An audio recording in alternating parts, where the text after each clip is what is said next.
Olá a todos, todas, todos. Sejam bem-vindos. Este é o canal Cido Assis. Eu sou o professor Cido e já começa assim, né? Primeiramente, dando os meus parabéns a todas as mamães do nosso Brasil, mas especialmente eu quero dar assim os parabéns primeiramente à minha esposa, a Leonice, grande mãe, as minhas irmãs, a Jandira, a Helena, a Maria, são excelentes mamães. E também quero aqui deixar o meu grande abraço também às minhas sobrinhas mães, também as primas, tá bem? Tias, né? As minhas tias também, que eu ainda as tenho. Um meu grande abraço. E não posso deixar também aqui de deixar o meu grande abraço às amigas, a todas as mamães, amigas, alunas também.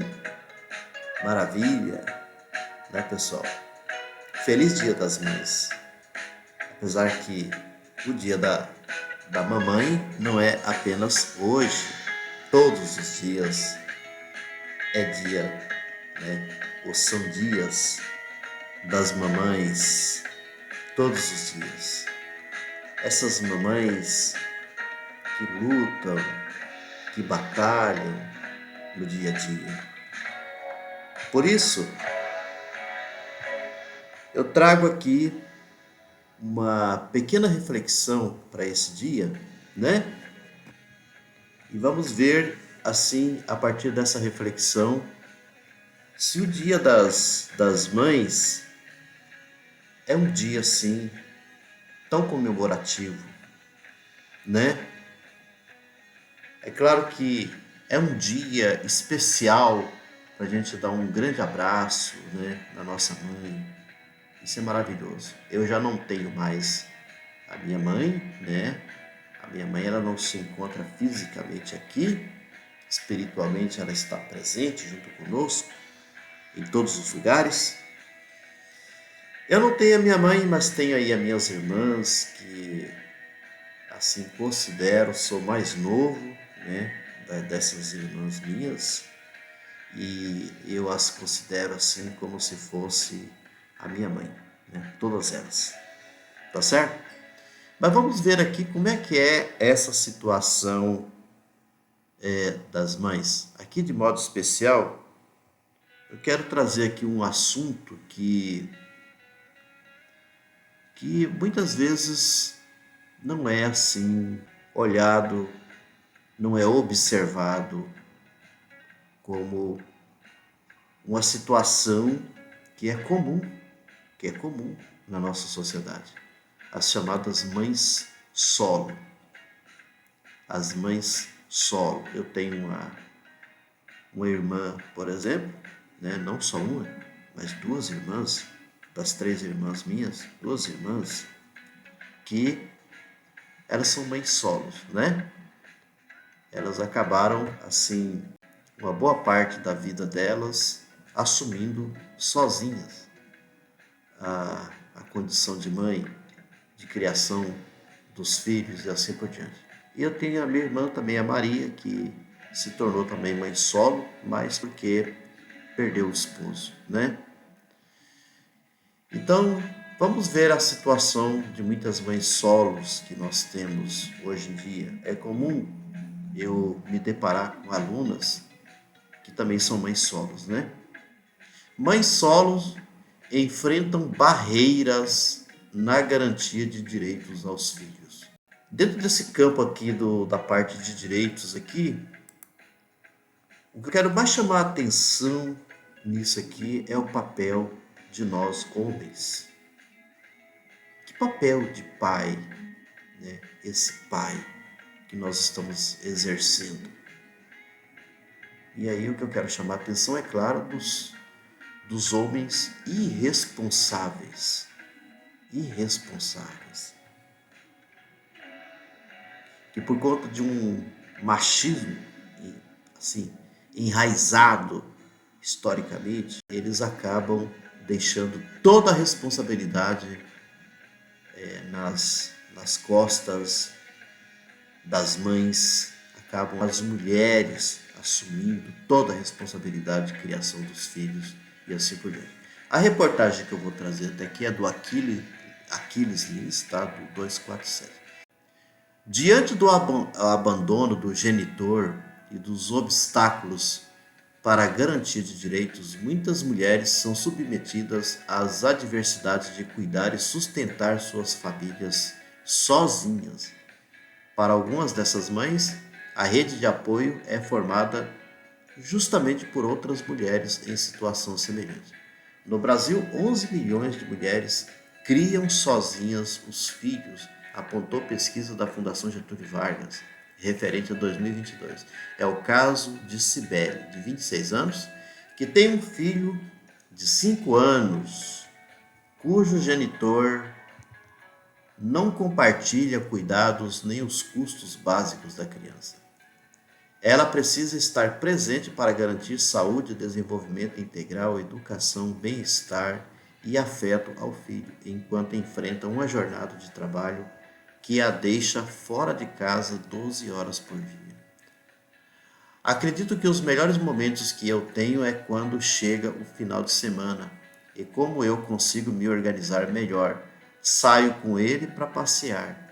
É um dos momentos em que a gente consegue se distanciar um pouco da nossa rotina da semana, que é muito correria, relatou Sibeli.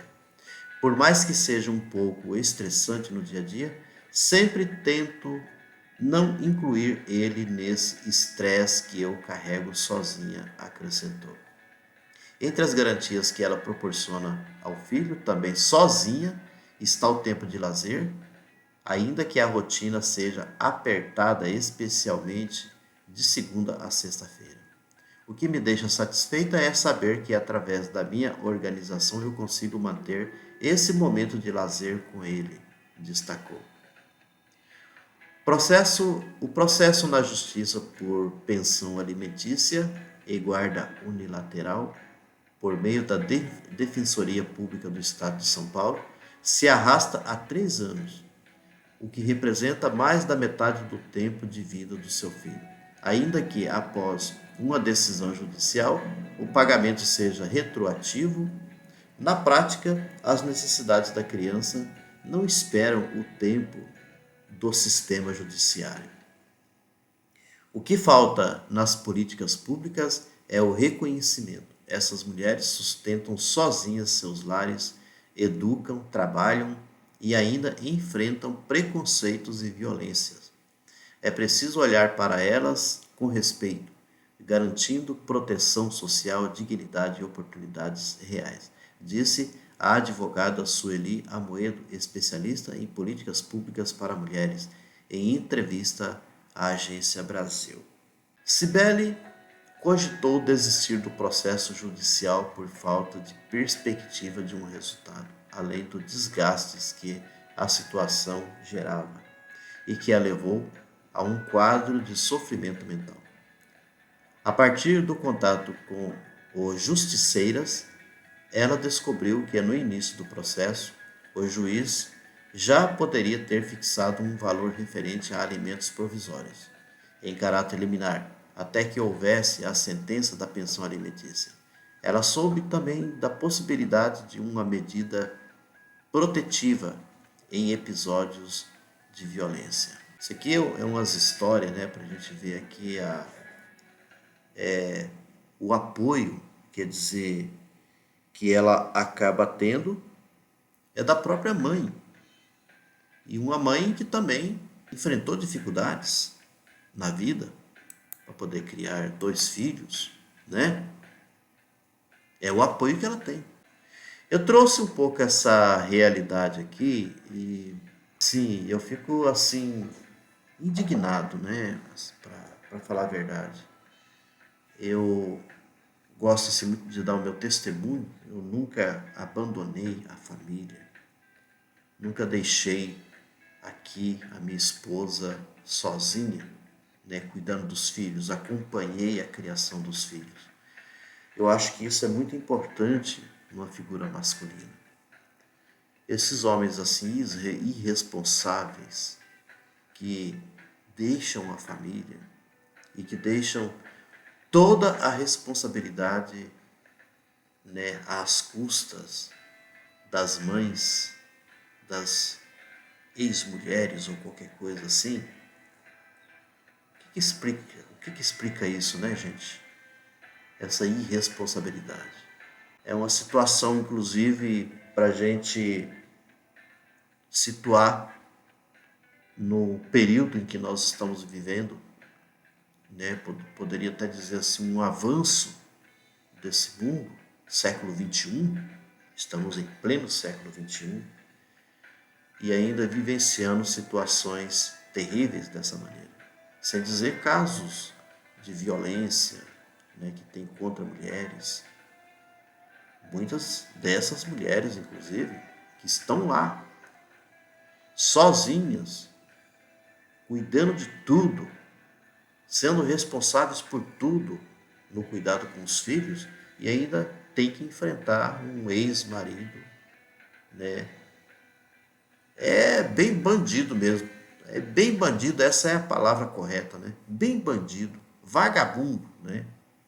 Esses caras que fazem uma situação igual essa, ainda violentam essas mulheres, né? Ainda praticam violência contra elas. É um absurdo uma situação como essa. E você não ter leis assim mais severas que pudesse amedrontar, não sei, ou chamar a responsabilidade desses homens. Teria que ter algo assim bem mais forte, né, do que o que nós temos atualmente. Bom, gente, Notícias de Domingo traz também assim notícias que foi assim durante a semana, né? Nós tivemos então aí a eleição, né, do novo Papa, o Papa que está agora no lugar do Francisco, do Papa Francisco, que veio a falecer, né? Foi uma grande perda para todos, né, para todos nós, para o mundo cristão, católico, e não apenas, mas para o mundo de um modo geral. Um grande Papa, um grande ser humano, né? Acima de tudo a gente tem que dizer isso, que foi o Papa Francisco. Tivemos aí a eleição então do novo Papa, que é o Leão XIV, né? E aí já tem corrido muitas especulações, muita conversa, né, a respeito do novo Papa. Eu sou muito assim de aguardar, né, ver para crer, esperar como que vai ser assim as ações desse Papa. Como muitos estão dizendo, que esse Papa agora, o Leão XIV, ele vai assumir muitas coisas do Papa Francisco, tendo em vista que ele foi, até no período em que ele foi cardeal, né, foi nomeado pelo Papa Francisco, um trabalho humanitário que ele tem desenvolvido, inclusive no Chile, né, que ele esteve no Chile, não sei se enquanto bispo, né, lá no Chile. Então, assim, tem algumas coisas assim, de indicações da vida, da pessoa, tá? Desse Papa, que se aproxima do Papa Francisco, né?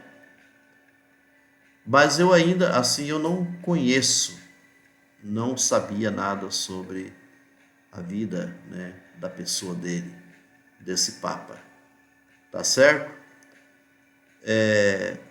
Tem uns dados aqui, algumas coisas importantes e tal, de indicações que o Papa, esse Papa, né, o Leão XIV, está iniciando aí o pontificado dele com, segundo aqui a informação que eu tenho, com o desafio de sanear as contas do Vaticano. A gente sabe que o Papa Francisco foi uma das coisas assim importantes dele, foi resolver, né, de uma certa forma, assim, é claro que não resolve de 100%, mas pelo menos na sua gestão, né, enquanto Papa, ele procurou pelo menos melhorar um pouco essa situação com relação à questão de corrupção ali no Vaticano, né, que estava deitando e rolando. Isso foi um tipo de situação que, assim, de ação do Papa Francisco. Vamos ver agora com o Papa Leão XIV, né? Não vou entrar muito nesses detalhes aqui, que o que é bom saber é que o Papa Francisco, de uma certa forma, ele, pelo menos, ele deu início, né, a uma tentativa de solucionar essas questões delicadas, complicadas, da parte de finanças, essa coisa toda. E o Papa de agora, o Leão XIV, está propondo a dar continuidade, né? Tá certo? A dar continuidade de solucionar esses problemas, porque não deixa de ser um problema um pouco sério, um pouco grave, né, na igreja. A outra notícia, vocês sabem que o Congresso, né, o Congresso brasileiro, vem fazendo todas as tentativas de livrar o Bolsonaro da cadeia, né, e vem fazendo de tudo para poder livrar o Bolsonaro da cadeia. E agora eles estão, então, numa tentativa de, com essas coisas assim contraditórias, é engraçado, né? A luta na justiça brasileira é contra o golpe, ou tentativas de golpe, né? As tentativas de golpe. Essa é a condenação do Bolsonaro, de toda essa corja que está aí, tá tendo à frente aí o Alexandre de Moraes. Aí, em meio a tudo isso, da justiça, tentando, né, resolver, a partir tendo como parâmetro a própria Constituição brasileira, os congressistas, então, tentam praticar o golpe. Engraçado, né? Não tentam resolver nem tentativas de golpe no país, nada disso.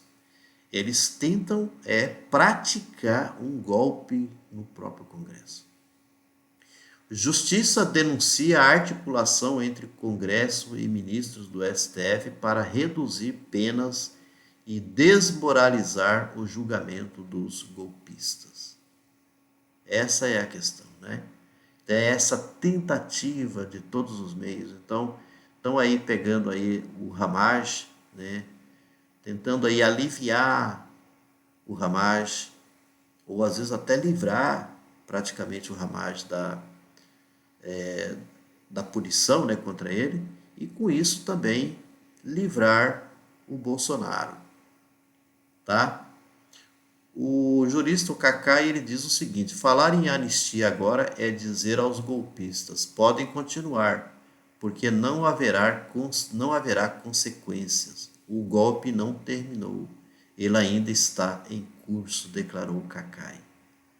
É como se tivesse esse tipo né, de discurso, como ele coloca aqui, né? Podem continuar, porque não haverá consequências. Ou seja, é isso que o Congresso está dizendo para todo mundo. E aí ele continua dizendo que é imoral, inconstitucional e desmoralizante tudo que está sendo feito, então, com esse golpe lá no Congresso. E esse golpe praticado, claro, por parlamentares bolsonaristas, né? E com o apoio do Centrão, né? De uma parcela do Centrão. Tá bom? Tá bem? Então, eu encerro também um pouco por aqui. Vamos ver como que vai ser a caminhada dessa semana. A gente soube que houve uma decisão do STF contra, né, o Congresso. Tá? O Cacai, ele coloca um alerta aqui: se o Congresso intervier para desfazer julgamento do Supremo, terá decretado o fim do Estado de Direito. Nossa, é forte, né? Será uma decretação do fim do Estado de Direito. Mas a gente já estamos sabendo aí que houve já uma sessão, né, lá no STF, que foram contra essas decisões que estão sendo tomadas lá pelos bolsonaristas, pelos parlamentares bolsonaristas, que querem aí livrar então Ramagem, querem livrar também o Bolsonaro da punição. Tá bem? Um grande abraço, um excelente domingo e até a próxima.